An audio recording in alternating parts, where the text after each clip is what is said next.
1 octobre 2018. À 94 ans, Charles Aznavour s'éteint dans sa maison du sud de la France. Aucun concert d'adieu, aucun au revoir officiel, seulement un silence lourd, rompu par une annonce qui, en quelques minutes, a figé des millions de visages. Quelques heures plus tôt, il parlait encore de ses projets, de ses prochaines chansons, comme si le temps s'étendait encore devant lui. Et puis, soudain, ce vide irréversible. La maison est entourée d'oliviers et baignée par la lumière tendre du matin. À l'intérieur, il n'y a ni mouvement, ni murmure. Les volets mi-clos filtrent des bandes de soleil qui viennent se poser sur les meubles, sur les souvenirs accrochés au mur. Ici, tout semble figé, comme si la vie elle-même retenait son souffle. Dans cette pièce, l'homme que l'on appelait le dernier des géants de la chanson française repose, absent, mais entouré de l'écho invisible de ses mélodies. Comment un artiste qui a traversé presque un siècle, qui a survécu à toutes les modes, à toutes les épreuves, a-t-il pu disparaître ainsi, sans un mot, sans un geste d'adieu? Que s'est-il réellement passé, dans ces dernières heures, derrière ces murs baignés de silence? Était-ce la fatigue, l'accumulation des années, ou bien le destin qui a choisi ce moment précis pour fermer le rideau?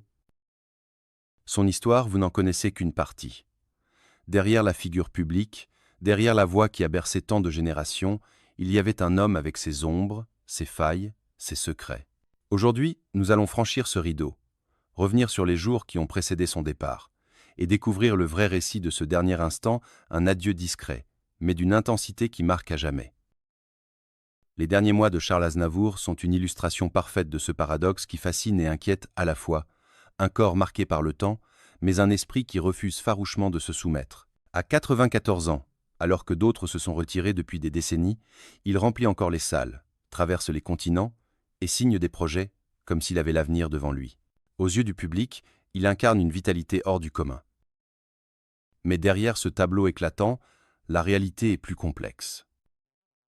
Le printemps 2018 marque un premier signe d'alerte. En mai, une chute domestique provoque une fracture à l'épaule gauche. L'accident surprend ses proches autant que ses fans. Les médecins prescrivent un repos strict, mais Aznavour ne l'entend pas ainsi.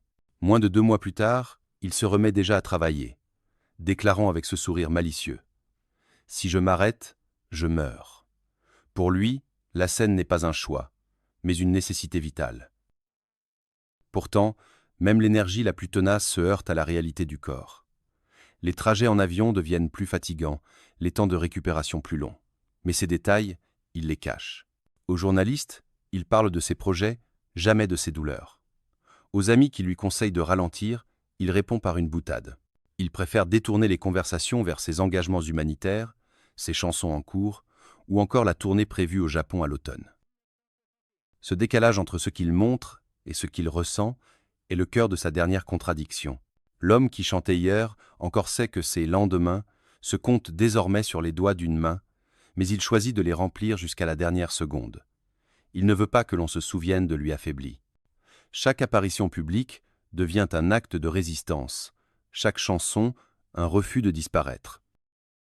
Ses proches, eux, commencent à percevoir un changement subtil.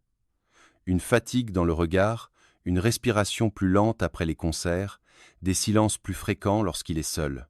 Ce ne sont pas des signes qu'il admettrait, mais ils sont là, visibles pour ceux qui l'aiment.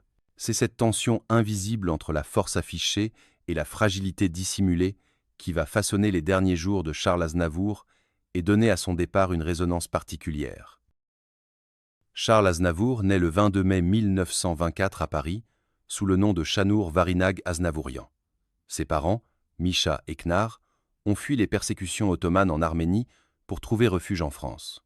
Ils arrivent à Paris avec peu de moyens, mais avec une richesse culturelle immense.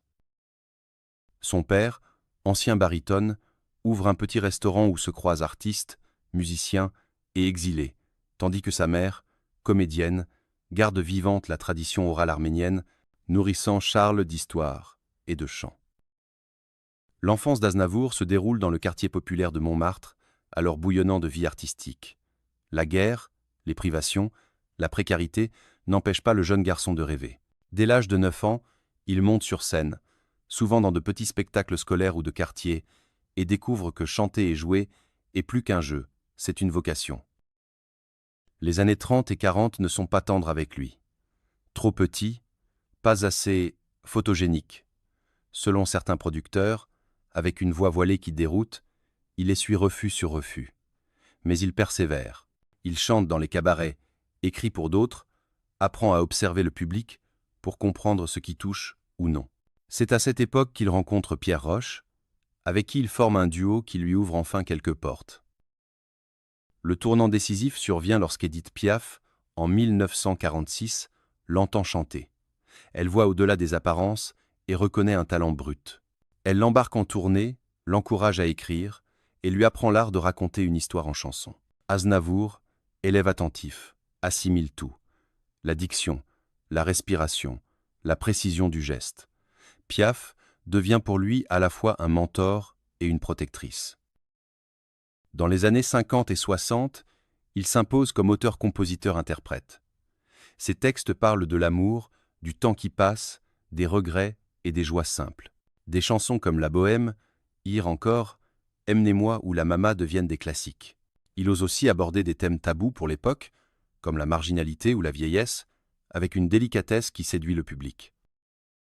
Sa carrière ne connaît pas de frontières.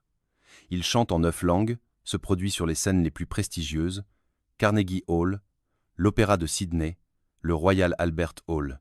Il vend plus de 180 millions de disques et collabore avec des légendes comme Sinatra, Elton John, Liza Minnelli. Mais malgré cette gloire internationale, il garde une discipline de travail presque ascétique. Pour lui, chaque chanson est une construction minutieuse, chaque mot compte. Aznavour reste aussi profondément attaché à ses racines arméniennes. Après le tremblement de terre dévastateur en Arménie en 1988, il crée l'association Aznavour pour l'Arménie et devient un porte-voix infatigable de son peuple. Cet engagement humanitaire s'ajoute à sa stature d'artiste, le transformant en figure morale autant qu'en icône musicale.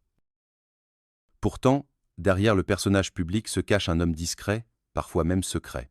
Ceux qui l'ont côtoyé parlent d'un mélange rare de chaleur et de pudeur, d'un humour fin, mais aussi d'une grande exigence envers lui-même et les autres.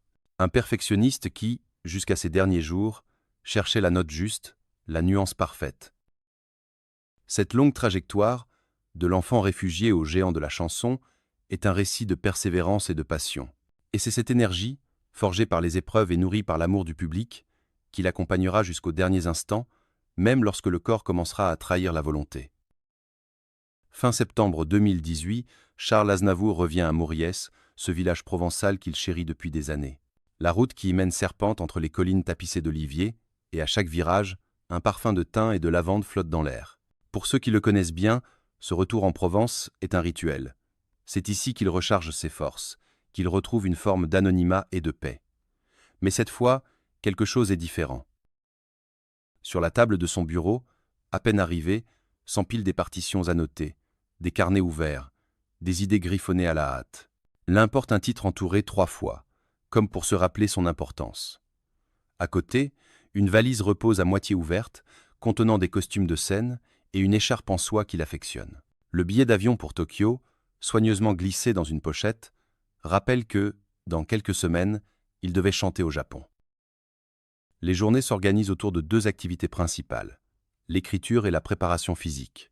Malgré son épaule encore sensible depuis la chute du printemps, il reprend sa guitare, joue quelques accords, puis se met au piano. Parfois, il s'assoit sur la terrasse, ferme les yeux et fredonne comme pour tester la résistance de sa voix. « Elle est encore là », confie-t-il à un proche, avec un demi-sourire. Ses amis passent lui rendre visite.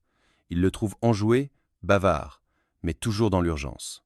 Lors d'un dîner animé, il raconte une anecdote sur Sinatra, puis une autre sur une tournée à New York dans les années 60. Les rires fusent, mais il y a aussi des silences courts, presque imperceptibles, comme si ses pensées s'éloignaient quelques instants. Quand on lui demande s'il songe à ralentir, il rétorque « Ralentir, c'est mourir avant l'heure ». Le matin, il aime marcher dans le village. Les commerçants le saluent, certains avec une admiration timide, d'autres comme un voisin ordinaire. Il s'arrête à la boulangerie, achète un croissant, échange quelques mots sur la météo. À ceux qui lui demandent des nouvelles de sa santé, il répond toujours « tout va bien ». Pourtant, ceux qui l'observent attentivement voient ses pas parfois plus lents, ses épaules légèrement affaissées. Un soir, Il reste longtemps dans son salon à feuilleter de vieux albums photos.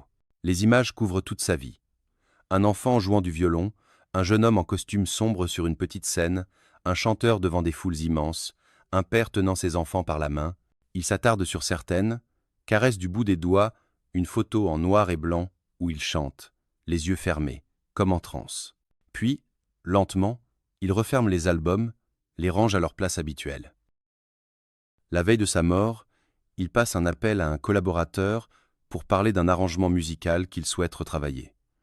Sa voix est claire, précise, habitée par le projet. « On fera ça dès que je reviens du Japon », dit-il. Rien, dans son ton ou dans ses mots, ne laisse présager que ce sera leur dernière conversation. La nuit tombe sur Mauriès. Le vent léger transporte l'odeur des pins et des herbes sauvages. Dans la maison, tout est calme. Charles Aznavour monte se coucher, comme tant d'autres soirs auparavant. Mais cette fois, sans que personne ne le sache, c'est la dernière fois qu'il franchit le seuil de sa chambre.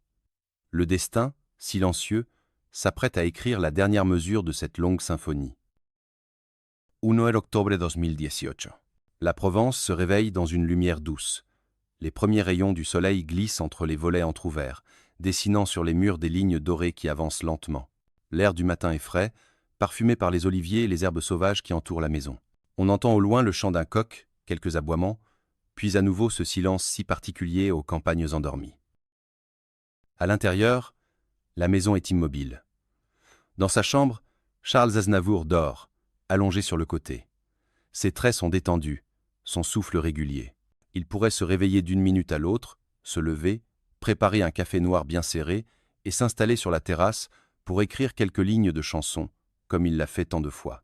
Mais ce matin-là, son sommeil est d'une profondeur inhabituelle, comme s'il s'était laissé emporter dans un voyage dont on ne revient pas. L'instant exact où tout s'arrête n'appartient qu'au silence. Pas de sursaut, pas de geste brusque, juste un souffle qui s'éteint doucement, imperceptible, comme une bougie dont la flamme se replie avant de disparaître. Dans cette pièce baignée de lumière, l'homme qui a prêté sa voix à tant de vie et d'histoire vient de quitter la sienne.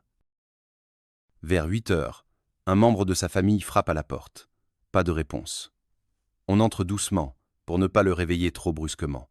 On l'appelle par son prénom, on lui touche l'épaule. Mais son corps est déjà figé dans une paix étrange. La respiration qu'on attend ne vient pas. Alors, on comprend. Les minutes qui suivent sont irréelles. Les gestes se font mécaniques. Appeler les secours, prévenir un proche, tenter de dire les mots justes pour décrire l'indescriptible. Dans la maison, chaque bruit semble déplacé, chaque pas résonne trop fort. Dehors, le soleil continue sa lente ascension, ignorant qu'il éclaire une scène d'adieu. La nouvelle, d'abord contenue dans ce cercle intime, franchit rapidement les murs. Les téléphones vibrent, les messages se multiplient. En quelques heures, les rédactions de Paris, d'Erevan, de Montréal sont en alerte. Les stations de radio interrompent leur programme. La bohème remplace les chroniques du matin, Emmenez-moi s'élève dans les cafés, dans les voitures, dans les cuisines encore parfumées du petit déjeuner. À Erevan, capitale arménienne, des dizaines de personnes se rassemblent spontanément sur la place de la République. Certains tiennent des portraits, d'autres des drapeaux. À Paris, devant l'Olympia, des anonymes déposent des fleurs et de petits mots griffonnés à la hâte. Dans chaque geste, il y a ce mélange de tristesse et de gratitude qu'inspire la disparition d'un artiste qui a accompagné la vie de tant de gens. Ce matin-là, un fil invisible relie les villes et les cœurs. Les souvenirs affluent, chacun se rappelant un concert, une chanson, un moment précis où la voix d'Aznavour a été une présence réconfortante. Et au milieu de ce chagrin partagé, une certitude se dessine. Si la scène a perdu son interprète, ses chansons, elles, ne se tairont jamais. Le départ de Charles Aznavour, ce matin d'octobre 2018, n'a pas seulement marqué la fin d'une vie. Il a refermé un chapitre entier de la chanson française, un chapitre écrit à l'encre de la persévérance, de l'émotion et d'une fidélité sans faille au public.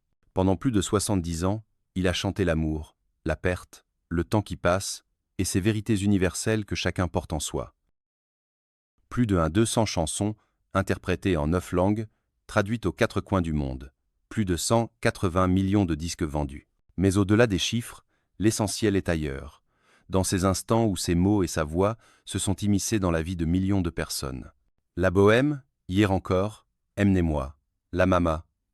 Ces mélodies continuent de résonner comme des souvenirs partagés, des échos intimes qui ne s'effacent pas. Aznavour, c'était aussi un homme d'engagement. Porte-drapeau infatigable de la culture arménienne, il a mis son influence au service de son peuple, notamment après le tremblement de terre de 1988. Son rôle d'ambassadeur à l'ONU et ses nombreuses actions humanitaires témoignent d'une générosité qui dépassait le cadre de la scène. Pour ses pairs, il restera un modèle de travail et de ténacité. Un perfectionniste qui savait écouter, conseiller, mais aussi exiger le meilleur. Pour le public, il est et restera une voix familière, une présence rassurante, parfois mélancolique, toujours sincère. Et aujourd'hui encore, lorsqu'une de ses chansons s'élève, on a l'impression qu'il n'est jamais parti. Être-ce là le véritable triomphe de Charles Aznavour, avoir trouvé le secret de l'éternité. Le matin où il a quitté la scène, il ne nous a pas quittés. Il a simplement changé d'adresse pour continuer à chanter ailleurs, dans la mémoire et le cœur de ceux qui l'aiment toujours.